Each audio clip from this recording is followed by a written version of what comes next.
Welcome back to Siya education YouTube channel. ഇന്നത്തെ topic water quality. Water quality describe the condition of വാട്ടറിൻ്റെ ഒരു കണ്ടീഷനെയാണ് water quality എന്നതുകൊണ്ട് ഉദ്ദേശിക്കുന്നത്. ആ കണ്ടീഷൻ എന്ന് പറയുമ്പോൾ that include chemical, physical and biological characteristics. Usually നമ്മൾ ഈ വാട്ടർ ക്വാളിറ്റി ഡിസ്ക്രൈബ് ചെയ്യുന്നത് ഏതെങ്കിലും ഒരു പർട്ടിക്കുലർ പർപ്പസിന് ഈ വാട്ടറിൻ്റെ സ്യൂട്ടബിലിറ്റി നോക്കിയിട്ടാണ് നമ്മൾ ഡിസ്ക്രൈബ് ചെയ്യുന്നത്. അതായത് നമുക്ക് ഡ്രിങ്കിങ്ങിനാണെങ്കിൽ ഈ വാട്ടർ നമുക്ക് ഡ്രിങ്കിങ്ങിന് സ്യൂട്ടബിൾ ആണോ എന്നൊക്കെ നോക്കിയിട്ടാണ് നമ്മൾ ക്വാളിറ്റി ഡിറ്റർമിൻ ചെയ്യുന്നത്. ഈ വാട്ടർ ക്വാളിറ്റീനെ മെഷർ ചെയ്യാനായിട്ട് സെവറൽ ഫാക്ടേഴ്സാണ് ഉള്ളത്. ആ ഫാക്ടേഴ്സിൽ വരുന്നതാണ് കോൺസെൻട്രേഷൻ ഓഫ് ഡിസോൾഡ് ഓക്സിജൻ്റെ അളവ് നോക്കുക, അല്ലെങ്കിൽ കോൺസെൻട്രേഷൻ നോക്കുക, bacterial levels and the amount of salt, അല്ലെങ്കിൽ ആ വാട്ടറിൻ്റെ സലൈനിറ്റി ചെക്ക് ചെയ്യണം. And or the amount of material suspended in the water, അതായത് ഈ വാട്ടറിൽ എന്തെങ്കിലും മെറ്റീരിയൽ സസ്പെൻഡഡ് ആയിട്ടുണ്ടോ എന്ന് ചെക്ക് ചെയ്യുക, അല്ലെങ്കിൽ അതിൻ്റെ ടർബിഡിറ്റി നോക്കണം.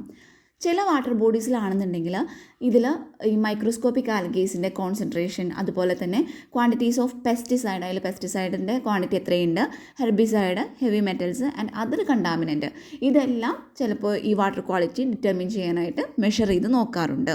അതുപോലെ what are the type of water quality? Water quality എന്ന് പറയുന്നത് നമുക്ക് 4ആയിട്ട് തിരിക്കാനായിട്ട് പറ്റും. Portable water, palatable water, contaminated or polluted water and infected water. ഇങ്ങനെ 4 തരത്തിലാണ് നമുക്ക് വാട്ടർ ക്വാളിറ്റിയെ നമുക്ക് തരംതിരിക്കാനായിട്ട് പറ്റുന്നത്. പോർട്ടബിൾ വാട്ടർ അല്ലെങ്കിൽ ഡ്രിങ്കിങ് വാട്ടർ എന്ന് പറഞ്ഞാൽ അത് നമുക്ക് ഡയറക്റ്റായിട്ട് ലിക്വിഡ് ഫോമിൽ കുടിക്കാൻ പറ്റുന്നതോ, അല്ലെങ്കിൽ നമ്മൾ indirectly through food preparation, food prepare ചെയ്തിട്ട് അതുവഴി നമ്മൾ ഇൻജസ്റ്റ് ചെയ്യുന്നതോ, അപ്പോൾ അങ്ങനെ നമുക്ക് കഴിക്കാനായിട്ട് സേഫായിട്ടുള്ള വാട്ടറിനെയാണ് നമ്മൾ ഡ്രിങ്കിങ് അല്ലെങ്കിൽ പോർട്ടബിൾ വാട്ടർ എന്ന് പറയുന്നത്. പാലറ്റബിൾ വാട്ടർ എന്ന് പറഞ്ഞിട്ടുണ്ടെങ്കിൽ അതൊരു ഡിസൈറബിൾ ടെമ്പറേച്ചറിൽ അത് എന്താ പറയുക, ടേസ്റ്റ് ഉണ്ടായിരിക്കില്ല, അതിന് ഓർഡർ ഉണ്ടായിരിക്കില്ല, കളറ്, ടർബിഡിറ്റി ഒന്നും ഉണ്ടായിരിക്കില്ല. അപ്പോൾ നമുക്ക് ഈ പാലറ്റബിൾ വാട്ടർ നമുക്ക് കുടിക്കാനായിട്ട് പറ്റുമോ? പാലറ്റബിൾ വാട്ടർ എന്ന് പറഞ്ഞാൽ ഒരു ഡിസൈറബിൾ ആയിട്ടുള്ള ഒരു ടെമ്പറേച്ചറിൽ അത് കംപ്ലീറ്റ്ലി ട്രാൻസ്പെറൻ്റ് ആയിരിക്കും. അതായത് ടർബിഡിറ്റി ഒന്നും ഉണ്ടായിരിക്കില്ല. അതുകൂടാതെ ഫ്രീ ഫ്രം ടേസ്റ്റ് ഉണ്ടായിരിക്കില്ല, ഓർഡർ ഉണ്ടായിരിക്കില്ല, കളർ ഉണ്ടായിരിക്കില്ല, സ്മെല്ല്, കളർ ഒന്നും ഉണ്ടായിരിക്കില്ല. ബട്ട് അത് നമുക്ക് ഒരിക്കലും അതൊരു ഡിസീസ് കോസിങ് ഏജൻറ്റിൽ നിന്ന് ഫ്രീ ആണെന്ന് നമുക്ക് പറയാനായിട്ട് പറ്റില്ല. സോ നമുക്ക് സേഫ് ഡ്രിങ്കിങ് വാട്ടർ എന്ന് പറയുന്നത് അതാണ് എല്ലാ ഡൊമസ്റ്റിക് പർപ്പസിനും അതുപോലെ തന്നെ പേഴ്സണൽ ഹൈജീനൊക്കെ നമുക്ക് യൂസ് ചെയ്യാനായിട്ട് പറ്റുകയുള്ളൂ. കണ്ടാമിനേറ്റഡ് വാട്ടർ, അതായത് വാട്ടർ കണ്ടാമിനേഷൻ എപ്പോഴാണ് നടക്കുന്നത്? ഈ സബ്സ്റ്റൻസുകൾ വാട്ടറിനെ പൊല്യൂട്ട് ചെയ്യുമ്പോഴാണ്. അതുകൂടാതെ മേക്ക് ഇറ്റ് അൺയൂസബിൾ, അതായത് നമുക്ക് കുക്ക് ചെയ്യാനോ ഡ്രിങ്ക് ചെയ്യാനോ അതുപോലെ തന്നെ മറ്റ് യൂസസുകൾക്കോ നമുക്കത് യൂസ് ചെയ്യാനായിട്ട് പറ്റാതിരിക്കുക. Contamination can occur from agriculture, industrial chemicals, overflowing sewers and more. അത് ഒത്തിരി കാര്യങ്ങളിൽ നിന്ന് ചിലപ്പോൾ കണ്ടാമിനേഷൻ ഉണ്ടാകാൻ സാധ്യതയുണ്ട്. ഇൻഫെക്റ്റഡ് വാട്ടർ, ഈ കണ്ടാമിനേറ്റഡ് വാട്ടർ അതുപോലെ തന്നെ പുവർ സാനിറ്റേഷൻ, ഇതെല്ലാമാണ് ഈ ഡിസീസുകളുടെ ട്രാൻസ്മിഷന് ആയിട്ട് ബന്ധപ്പെട്ടിരിക്കുന്നത്. ഡിസീസുകൾ എന്ന് പറയുമ്പോൾ എന്തൊക്കെയാണ്? Cholera, diarrhoea, dysentery, hepatitis A, typhoid and polio. Water and sanitation പ്രോസസ്സുകൾ അല്ലെങ്കിൽ ആ ഒരു സർവീസുകൾ നമ്മൾ പ്രോപ്പർലി നമ്മളത് മെയിൻറ്റെയിൻ ചെയ്തില്ല എന്നുണ്ടെങ്കിൽ നമുക്ക് എന്ത് സംഭവിക്കുന്നു? പ്രിവെൻറ്റബിൾ ആയിട്ടുള്ള ഹെൽത്ത് റിസ്കുകളെല്ലാം ഉണ്ടാകാനുള്ള കാരണമാകുന്നു. വാട്ടർ ക്വാളിറ്റി പാരാമീറ്റേഴ്സ്, അതായത് ഈ വാട്ടറിൻ്റെ ക്വാളിറ്റീനെ നമ്മൾ ഡിറ്റർമിൻ ചെയ്യുന്നത് ഒന്നിലെ ഫിസിക്കൽ, കെമിക്കൽ, മൈക്രോബയോളജിക്കൽ പ്രോപ്പർട്ടീസ് എല്ലാം നോക്കിക്കൊണ്ടാണ്. ഈ microbial and chemical transformation also affect the chemical characteristics of water. അതുകൊണ്ട് തന്നെ നമ്മൾ ഈ പാരാമീറ്റേഴ്സിനെ കുറിച്ചിട്ടുള്ള ഒരു സ്റ്റഡി നമുക്ക് ഈ വാട്ടറിൻ്റെ ക്വാളിറ്റീനെ ഡിസൈഡ് ചെയ്യാൻ അത്യാവശ്യമാണ്. Physical properties of water, physical പ്രോപ്പർട്ടീസിൽ വരുന്നതാണ് colour, odour, temperature, solid, turbidity, oil content and grease content. Next chemical properties, pH, conductivity, dissolved oxygen, nitrate, total solid, chloride, BOD, COD, hardness of water. Biological properties, bacteriological properties അല്ലെങ്കിൽ bacteriological parameters എന്ന് പറയുന്നത് coliform, faecal coliforms, അതുപോലെ തന്നെ specific pathogens and virus. pH is the negative logarithm of the hydrogen ion concentration. അതിൻ്റെ equation എന്ന് പറയുന്നത് pH equal to -log 10H+. Depending upon the nature of the dissolved salt and minerals. അതായത് ഈ വാട്ടറിലുള്ള salt, minerals ഇതിൻ്റെ എല്ലാം നാച്ചറിനെ depend ചെയ്തിട്ട് ഈ water എന്ന് പറയുന്നത് മേ ബി അസിഡിക്കോ അല്ലെങ്കിൽ ബേസിക്കോ ആകാം. പി എച്ച് വാല്യൂ എന്ന് പറയുന്നത് that is denote the concentration of hydrogen ion in the water. വെള്ളത്തിൽ അടങ്ങിയിട്ടുള്ള ഹൈഡ്രജൻ അയോണിൻ്റെ കോൺസെൻട്രേഷനെയാണ് പി എച്ച് വാല്യൂ ഡിനോട്ട് ചെയ്യുന്നത്. അതുകൂടാതെ ഈ വെള്ളത്തിൻ്റെ അസിഡിറ്റി അല്ലെങ്കിൽ ആൽക്കലിനിറ്റി അതിനെ മെഷർ ചെയ്യാനായിട്ടും ഈ പി എച്ച് വാല്യൂ എന്ന് പറയുന്നത് ഡിനോട്ട് ചെയ്യുന്നുണ്ട്. For public water supply P H value should be as close to 7. അതായത് നമ്മൾ പഠിച്ചിട്ടുള്ളതാണ് അല്ലേ, പി എച്ച് വാല്യൂ എപ്പോഴും അതൊരു ക്ലോസ് ടു 7 ആയിരിക്കണം, അതായത് ന്യൂട്രൽ ആയിരിക്കണം എന്ന് പറയും. നെക്സ്റ്റ് വരുന്നതാണ് ആൽക്കലിനിറ്റി. ആൽക്കലിനിറ്റി എന്ന് പറഞ്ഞാൽ എന്താണ്? Is a quantitative measurement of the ability of an aqueous solution to neutralise acid. ആസിഡിനെ ന്യൂട്രലൈസ് ചെയ്യാനുള്ള ഒരു അക്വസ് സൊല്യൂഷൻ്റെ എബിലിറ്റി, ആ എബിലിറ്റിയുടെ ഒരു ക്വാണ്ടിറ്റേറ്റീവ് മെഷർമെൻ്റ് ആണ് ആൽക്കലിനിറ്റി എന്ന് പറയുന്നത്. വാട്ടറിന് ആൽക്കലിനിറ്റി കൊടുക്കുന്ന കോമ്പൗണ്ട്സ് ആണ് OH- CO3 2- and HCO3- compounds. ഇവയെ നമുക്ക് സെപ്പറേറ്റ്ലി എസ്റ്റിമേറ്റ് ചെയ്യാനായിട്ട് പറ്റും. എങ്ങനെയാണ്? ഒരു സ്റ്റാൻഡേർഡ് ആസിഡ് സൊല്യൂഷന് എതിരായിട്ട് നമ്മൾക്ക് ടൈട്രേഷൻ ചെയ്യുന്നത് വഴി using phenolphthalein and methyl orange as indicator. എങ്ങനെയാണ്? നമ്മൾ +2 ചെയ്തിട്ടുള്ളതാണ്. അതായത് നമ്മൾ ആസിഡ് സൊല്യൂഷന് എതിരായിട്ട് നമ്മൾ ടൈട്രേഷൻ ചെയ്യുകയാണ്. ഇവിടെ നമ്മൾ ഇൻഡിക്കേറ്റേഴ്സായിട്ട് യൂസ് ചെയ്യുന്നത് ഫിനോഫ്തലിനും അതുപോലെ തന്നെ മീഥൈൽ ഓറഞ്ചും ആയിരിക്കും. നെക്സ്റ്റ് വരുന്നതാണ് അസിഡിറ്റി. ഒരു ബേസിനെ ന്യൂട്രലൈസ് ചെയ്യാനുള്ള ഒരു അക്വസ് സൊല്യൂഷൻ്റെ എബിലിറ്റിയുടെ ക്വാണ്ടിറ്റേറ്റീവ് മെഷർമെൻറ്റിനെയാണ് നമ്മൾ അസിഡിറ്റി എന്ന് പറയുന്നത്. ഈ വാട്ടറിന് അസിഡിറ്റി കൊടുക്കുന്ന കോമ്പൗണ്ട്സ് ആണ് കാർബോണിക് ആസിഡ് അതുപോലെ തന്നെ മിനറൽ ആസിഡ്സ്. ഈ total acidity of the water, ഈ വെള്ളത്തിൻ്റെ ടോട്ടൽ അസിഡിറ്റി എന്ന് പറയുന്നത് ഡിറ്റർമിൻ ചെയ്യുന്നത് ടൈട്രേഷൻ മെത്തേഡ് വഴി തന്നെയാണ്. ഈ വാട്ടർ സാമ്പിളിനെ നമ്മൾ ടൈട്രേറ്റ് ചെയ്യുകയാണ് against the NaOH solution using phenolphthalein as an ഇൻഡിക്കേറ്ററായിട്ട് നമ്മളിവിടെ യൂസ് ചെയ്യുന്നത് ഫിനോഫ്തലിൻ തന്നെയാണ്. ടോട്ടൽ സോളിഡ് എന്ന് വെച്ചാൽ that means the combination of dissolved solid and suspended solid. Dissolved സോളിഡ്സിൻ്റെയും സസ്പെൻഡഡ് സോളിഡ്സിൻ്റെയും ഒരു കോമ്പിനേഷനാണ് നമ്മൾ ടോട്ടൽ സോളിഡ് എന്നുകൊണ്ട് ഉദ്ദേശിക്കുന്നത്. ഈ സോളിഡ്സ്, വെള്ളത്തിലുള്ള ഈ സോളിഡ്സ് എന്ന് പറയുന്നത് ഒന്നില്ലെങ്കിൽ സസ്പെൻഡഡ് ഫോമിൽ കാണപ്പെടുന്നു, അല്ലെങ്കിൽ കൊളോയിഡൽ ഫോമിൽ കാണപ്പെടുന്നു, അതും അല്ലെങ്കിൽ ഡിസോൾഡ് ഫോമിലാണ് അവ കാണപ്പെടുന്നത്. സസ്പെൻഡഡ് സോളിഡ് ആണെന്നുണ്ടെങ്കിൽ നമുക്കതിനെ മെഷർ ചെയ്യുന്നത് ഫിൽട്രേഷൻ മെത്തേഡ് വഴിയായിരിക്കും. കൊളോയിഡൽ സോളിഡ് ആണെങ്കിലോ that is measured by coagulation method വഴിയാണ്. ആൻഡ് ഡിസോൾഡ് സോളിഡ് ആണെന്നുണ്ടെങ്കിൽ that can be measured either by boiling or chemical treatment method. നമുക്ക് ബോയിലിംഗ് വഴിയോ അല്ലെങ്കിൽ കെമിക്കൽ ട്രീറ്റ്മെൻറ്റ് മെത്തേഡ് വഴിയോ നമുക്കതിനെ എന്ത് ചെയ്യാൻ പറ്റും? മെഷർ ചെയ്യാൻ പറ്റുന്നു. 5th വൺ ആണ് ക്ലോറൈഡ് എന്ന് പറയുന്നത്. Chloride, total amount of chloride salt present in the sample of water is known as the chloride content of the sample. അതായത് ഈ വാട്ടർ സാമ്പിളിൽ അടങ്ങിയിട്ടുള്ള ഈ ക്ലോറൈഡിൻ്റെ ടോട്ടൽ എമൗണ്ടിനെയാണ് നമ്മൾ എന്ത് പറയുന്നത്? ആ ഒരു സാമ്പിളിൻ്റെ ക്ലോറൈഡ് കണ്ടൻറ്റ് എന്ന് അറിയപ്പെടുന്നത്. ഡിസോൾഡ് ഓക്സിജൻ എന്ന് പറഞ്ഞാൽ എന്താ? It is the amount of oxygen present in water in A dissolved condition. ഒരു ഡിസോൾഡ് കണ്ടീഷനിലായിട്ട് ഈ വെള്ളത്തിൽ കാണപ്പെടുന്ന എമൗണ്ട് ഓഫ് ഓക്സിജനെയാണ് നമ്മൾ ഡിസോൾഡ് ഓക്സിജൻ എന്ന് പറയുന്നത്. ടെമ്പറേച്ചർ അതുപോലെ തന്നെ സലൈനിറ്റി ഇതിനെയൊക്കെ ഡിപ്പെൻഡ് ചെയ്തിട്ട് ഒരു ഡിസോൾഡ് ഓക്സിജൻ്റെ സാച്ചുറേറ്റഡ് വാല്യൂ എന്ന് പറയുന്നത് 8 to 15 ppm ആണ്.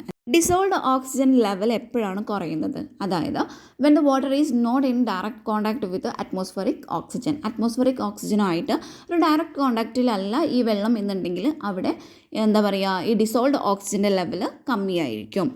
When organic impurities are present, അതുകൂടാതെ ഈ വാട്ടറിൽ ഓർഗാനിക് ഇമ്പ്യൂരിറ്റീസ് ഉണ്ടെങ്കിലും അതും അല്ലെങ്കിൽ ഓക്സിഡൈസബിൾ ഇമ്പ്യൂരിറ്റീസ് പ്രസൻ്റ് ആണെന്നുണ്ടെങ്കിലും എന്ത് സംഭവിക്കുന്നു? ഡിസോൾഡ് ഓക്സിജൻ്റെ ലെവൽ കുറയുന്നുണ്ട്. BOD അല്ലെങ്കിൽ ബയോകെമിക്കൽ ഓക്സിജൻ ഡിമാൻഡ് അല്ലെങ്കിൽ ബയോളജിക്കൽ ഓക്സിജൻ ഡിമാൻഡ് എന്നൊക്കെ പറയാം. The amount of oxygen required by an aerobic micro organism. ഈ എയ്റോബിക് ആയിട്ടുള്ള മൈക്രോ ഓർഗാനിസത്തിന് ആവശ്യമുള്ള ഓക്സിജൻ എന്തിനു വേണ്ടിയിട്ടാണ്?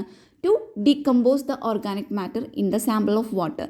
ഒരു സാമ്പിൾ ഓഫ് വാട്ടറിലുള്ള ഓർഗാനിക് മാറ്ററിനെ ഡീകമ്പോസ് ചെയ്യുന്നതിന് വേണ്ടി. അപ്പോൾ എന്താ പറയുന്നത്? അതായത് ഒരു സാമ്പിൾ ഓഫ് വാട്ടറിൽ ഉള്ള ഓർഗാനിക് മാറ്ററിനെ ഡീകമ്പോസ് ചെയ്യാനായിട്ട് എയ്റോബിക് മൈക്രോ ഓർഗാനിസത്തിന് ആവശ്യമായി വരുന്ന ഓക്സിജൻ്റെ amount and used as an measure of the degree of the water pollution. അതായത് വാട്ടർ പൊല്യൂഷൻ്റെ ഒരു മെഷർ ചെയ്യാനുള്ള ഒരു ഡിഗ്രി ആയിട്ടും നമ്മൾ ഇതിനെ യൂസ് ചെയ്യുന്നുണ്ട്. Is called as biological oxygen demand. അതിനെയാണ് നമ്മൾ ബയോളജിക്കൽ ഓക്സിജൻ ഡിമാൻഡ് എന്ന് പറയുന്നത്. Determination of BOD. എങ്ങനെയാണ് നമുക്ക് BODനെ ഡിറ്റർമിൻ ചെയ്യാൻ പറ്റുന്നത്? The test is based upon the determination of dissolved oxygen prior to and following the 5 days period at 20 degree Celsius. അതായത് 20 degree Celsiusൽ 5 ദിവസം, അതായത് ആ ഒരു കാലയളവിൽ അതിന് മുമ്പും അതിന് ശേഷവും ഈ 5 ദിവസത്തിന് ശേഷവും അതിൽ അലിഞ്ഞു ചേർന്നിട്ടുള്ള ഈ ഓക്സിജൻ്റെ, അതായത് ഡിസോൾവ്ഡ് ഓക്സിജൻ്റെ ക്വാണ്ടിറ്റി നമ്മൾ ഡിറ്റർമിൻ ചെയ്തിട്ടാണ് നമ്മൾ ഈ ഒരു ടെസ്റ്റ് നമ്മൾ ചെയ്യുന്നത്. The dissolved oxygen count of the water sample is predetermined. അതായത് ഈ വാട്ടർ സാമ്പിളിലുള്ള ഡിസോൾവ്ഡ് ഓക്സിജൻ്റെ കണ്ടൻറ്റ് നമ്മൾ ആദ്യമേ ഡിറ്റർമിൻ ചെയ്തിരിക്കും. The water sample is taken in a closed bottle. നമ്മളിതിനൊരു അടച്ച കുപ്പിയിലെടുത്തതിന് ശേഷം ഇതിനെ നമ്മൾ 20 degree Celsiusൽ നമ്മൾ 5 ദിവസം എന്ത് ചെയ്യുന്നു? ഇൻക്യുബേറ്റ് ചെയ്യാനായിട്ട് വെക്കുന്നു. 5 ദിവസത്തിന് ശേഷം അൺകൺസ്യൂംഡ് ആയിട്ടുള്ള ഓക്സിജനെ നമ്മൾ ഡിറ്റർമിൻ ചെയ്തെടുക്കുന്നു. അപ്പോൾ എങ്ങനെയാണ് നമുക്ക് BOD കിട്ടുന്നത്? The difference between initial oxygen content and final oxygen content of the water after 5 days gives BOD. അതായത് ഈ 5 ദിവസത്തിന് ശേഷം കിട്ടിയിട്ടുള്ള ഈ ഫൈനൽ ഓക്സിജൻ കണ്ടൻറ്റിൽ നിന്നും നമ്മൾ ഈ ഇനീഷ്യൽ ഓക്സിജൻ കണ്ടൻറ്റിന് ഡിഫറൻസ്, ആ ഒരു ഡിഫറൻസ് ആണ് നമുക്ക് BOD ആയിട്ട് നമുക്ക് കിട്ടുന്നത്. COD അഥവാ chemical oxygen demand. It is A measure of oxidisable impurities present in water. വാട്ടറിൽ അടങ്ങിയിട്ടുള്ള അല്ലെങ്കിൽ പ്രസൻ്റ് ആയിട്ടുള്ള ഓക്സിഡൈസബിൾ ഇമ്പ്യൂരിറ്റീസിൻ്റെ മെഷറാണ് COD എന്ന് പറയുന്നത്. ഈ COD എന്ന് പറയുന്നത് എന്താ? ഈ ബയോളജിക്കലി ഓക്സിഡൈസബിൾ ആയിട്ടുള്ളതും ബയോളജിക്കലി ഇനേർട്ട് ആയിട്ടുള്ള ഓർഗാനിക് മാറ്റേഴ്സിൻ്റെയും ഇത് മെഷർ ചെയ്യുന്നുണ്ട്. It is the total organic content of the water. ഈ COD എന്ന് പറയുന്നത് ഈ വാട്ടറിലുള്ള ടോട്ടൽ ഓർഗാനിക് കണ്ടൻറ്റിനെയാണ് അത് കാണിക്കുന്നത്. COD is readily measurable parameter for streams and industrial waste water. Industrial waste വാട്ടറിനും അതുപോലെ തന്നെ സ്ട്രീംസിൻ്റെയും ഒരു മെഷറബിൾ പാരാമീറ്റർ ആയിട്ടാണ് ഈ COD കണക്കാക്കുന്നത്. COD എന്ന് പറയുന്നത് BODനേക്കാളും കുറച്ചും കൂടി മോർ സയൻറ്റിഫിക് ആണ്. Okay, generally COD values are higher than BOD. Generally നമ്മൾ നോക്കുകയാണെങ്കിൽ BODയേക്കാളും കൂടുതലായിരിക്കും COD വാല്യൂ എന്ന് പറയുന്നത്. The main advantages of COD എന്ന് പറയുന്നത് is that it takes 2 to 3 hours to complete. അതായത് COD ചെയ്യാനായിട്ട് നമുക്ക് വരുന്നത് ഒരു 2-3 മണിക്കൂറാണ്. ഓക്കെ, BOD എന്ന് പറയുന്നത് നമുക്കൊരു 5 ദിവസത്തെ ഇൻക്യുബേഷൻ കഴിഞ്ഞിട്ടാണ് നമുക്ക് COD കിട്ടുന്നത്. എങ്ങനെ നമുക്ക് COD ഡിറ്റർമിനേഷൻ നടത്താം? അതായത് നമ്മൾ ആദ്യം ചെയ്യേണ്ടത് Ag2SO4, അതായത് സിൽവർ സൾഫേറ്റിൻ്റെ, അതായത് ഒരു ചെറിയ എമൗണ്ടിൽ ഒരു സിൽവർ സൾഫേറ്റിൻ്റെ പ്രസൻസിൽ നമ്മൾ ഈ ഡൈല്യൂട്ടഡ് H2SO4, അതായത് ഡൈല്യൂട്ടഡ് സൾഫ്യൂരിക് ആസിഡും പൊട്ടാസ്യം ഡൈക്രോമേറ്റും എടുത്തിട്ട് അത് നമുക്കറിയാവുന്ന ഒരു വോളിയമുള്ള വാട്ടർ സാമ്പിളുമായിട്ട് നമ്മൾ റിഫ്ലെക്സ് ചെയ്ത് കൊടുക്കുന്നു. അതിനുശേഷം ഇതിലുള്ള unreacted potassium dichromate is then titrated against മോസ്റ്റ് സാൾട്ട് സൊല്യൂഷൻ. ടൈട്രേഷന് ശേഷം the equivalent potassium dichromate is taken as a measure of the COD. Hardness of water. ഈ വെള്ളം നമ്മൾ സോപ്പുമായിട്ട് മിക്സ് ചെയ്യുന്ന സമയത്ത് ലാദർ പ്രൊഡ്യൂസ് ചെയ്യുന്നില്ലെങ്കിൽ, അതായത് നുര അല്ലെങ്കിൽ പത പ്രൊഡ്യൂസ് ചെയ്യുന്നില്ല എങ്കിൽ, പക്ഷേ മറിച്ച് അതൊരു വൈറ്റ് കേർഡായിട്ടുള്ള ഒരു പ്രസിപ്പിറ്റേഷൻ, PPT മീൻസ് പ്രസിപ്പിറ്റേഷൻ ആണ് ഫോം ചെയ്യിപ്പിക്കുന്നതെങ്കിൽ അതിനെ നമ്മൾ ഹാർഡ് വാട്ടർ എന്നാണ് പറയുന്നത്. അപ്പോൾ എന്താ പറയുന്നത്? വെൻ ട്രീറ്റഡ് വിത്ത് സോപ്പായിട്ട് നമ്മൾ അതിനെ ട്രീറ്റ് ചെയ്യുന്ന സമയത്ത് സോഡിയം അല്ലെങ്കിൽ പൊട്ടാസ്യം സാൾട്ടുകൾ of higher fatty acid like oleic acid, palmitic acid or stearic acid, ഇതിലുള്ള ഈ സോഡിയം പൊട്ടാസ്യം സാൾട്ട് എന്ന് പറയുന്നത് ഡസ് നോട്ട് പ്രൊഡ്യൂസ് ലാദർ. അത് നുരയോ പതയോ പ്രൊഡ്യൂസ് ചെയ്യുന്നില്ല.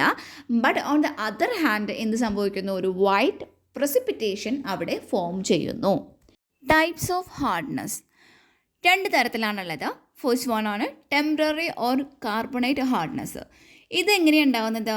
It is caused by the presence of dissolved bicarbonate of calcium, magnesium and other heavy metals and the carbonate of iron. അതായത് magnesium, calcium അതുപോലെ മറ്റുള്ള heavy metals ഇവയുടെ ബൈകാർബണേറ്റ്, ഡിസോൾവ്ഡ് ബൈകാർബണേറ്റിൻ്റെ presence മൂലമോ അല്ലെങ്കിൽ അയോണിൻ്റെ കാർബണേറ്റ്സ് അതിൻ്റെ പ്രസൻസ് മൂലമോ ആണ് ഈ ഒരു ടെമ്പററി അല്ലെങ്കിൽ കാർബണേറ്റ് ഹാർഡ്നെസ് ഉണ്ടാവുന്നത്. സെക്കൻഡ് വൺ ആണ് permanent or non carbonate hardness.